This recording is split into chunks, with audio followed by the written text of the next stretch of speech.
I was talking recently with an older woman who said to me that I still have my feelings because I'm young. I still have my feelings because I'm young. And that as you get older, you lose your feelings because life is painful. Now, what she doesn't know is that I have my feelings now because I'm not as young as I used to be. Yes, I lost my feelings before because life was painful and I dissociated, but I have been doing work on myself for a long time to actually heal that pain and really try to resolve who I am at the core of my being. And this really underscored for me something which I'd already known, which is that in our culture, people tend not to use pain to evolve. They think that the problem is always out there, not in here. Like in this case, this woman thinks that the problem is in life. And so you have a lot of older people like this woman who probably see themselves as certainly more experienced, probably as wiser, as knowing more, projecting these ideas onto us that are not true. And I was particularly struck by how low agency this thinking is. It's like, life is painful. There isn't a lot you can do about it. It's all just a matter of luck as to whether or not or to what degree you're going to be damaged. Well, I know that that's not true at all from experience if you are willing and able to use pain to evolve and grow. If you're able to look at all of your fears and insecurities and unresolved stuff. Now, as a caveat to this, I do recognize that some people have so much pain from earlier in life that it's very hard to deal with, and many simply don't survive. And that's the reality. So I'm not discounting that at all. And this interaction with this woman brought up for me a lot of memories throughout the years of getting a lot of these disempowering and frankly sad messages from these older people where they basically present it as reality. Like what they're telling you and how they're encouraging you to think about life is just reality, but it's really just a matter of their own unresolved stuff and kind of the unfortunate ways that they're continuing to look at the world and look at life and look at other people because they haven't really done a lot of work on themselves and they're not very integrated. And they're still creating life from their stories and their unresolved pain. And I remember being trapped in that in myself for a long time because that was all that I knew. And that's what I was surrounded by. And so how free you are of your own pain and how much of your real self you've cultivated is what you're going to bring to other people, and it's what you're going to bring to the world. And a lot of people are terrified to look at that because it is incredibly painful to look at it by definition, and they simply have no idea how to navigate it. And often, such people get to be in these roles where they are supposedly wiser and know more and get to impart advice. And so ostensibly that's what they're doing. But I would argue that in reality, what they're doing much more is just projecting their own unresolved stuff onto you and therefore inhibiting the development of your real self. They're in this role of being wise and knowing, supposedly, where they might be therapists, teachers, parents, career coaches, who knows. But they haven't truly earned that role by having done years and years of internal work where they're really facing their own pain. They're in that role bypassing all of that work and propagating their woundedness onto the world. And I've also seen a lot of people from the older generation who seemingly have had these successful lives. Maybe they are doctor, lawyer types. Maybe their kids are doing well, at least superficially. And of course, how they judge whether their kids are doing well is almost entirely in superficial terms. But in reality, maybe they're not doing so well. Maybe they've struggled with addiction of various kinds. Maybe their relationship with their kids is really problematic.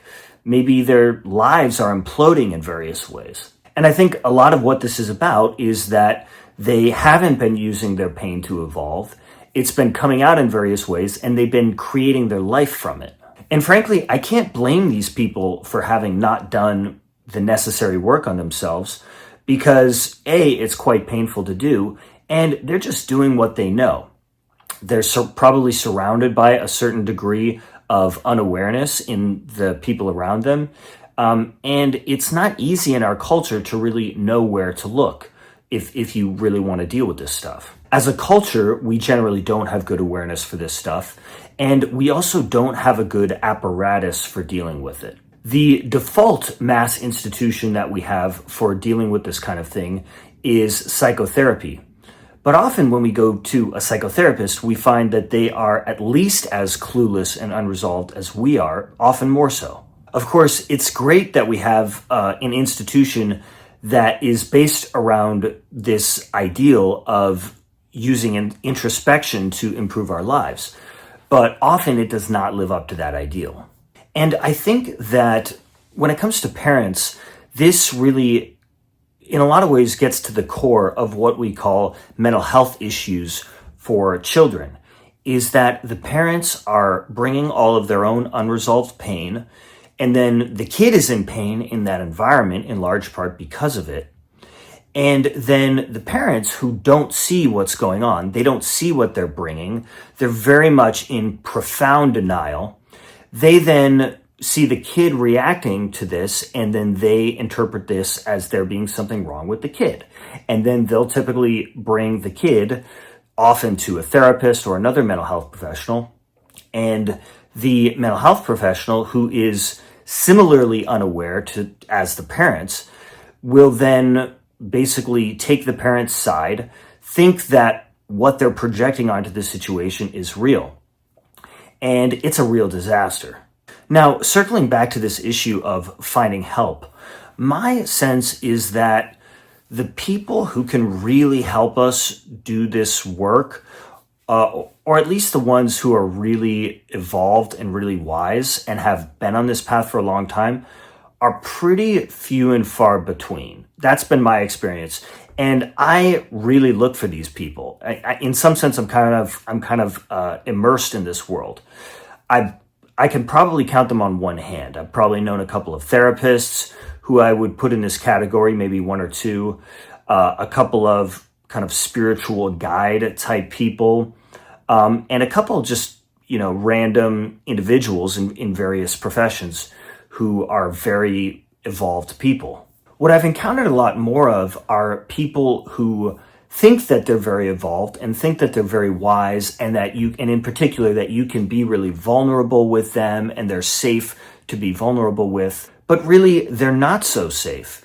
And what they're going to do is they are basically going to project all of their stuff onto you and onto your vulnerability because they haven't integrated it.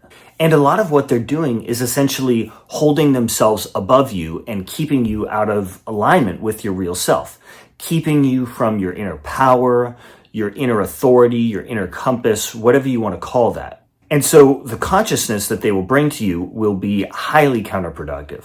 Now, while I've gone further down this path for myself of growing, of healing, of seeking, I've noticed a really interesting phenomenon, which is I found older people who are also on this path.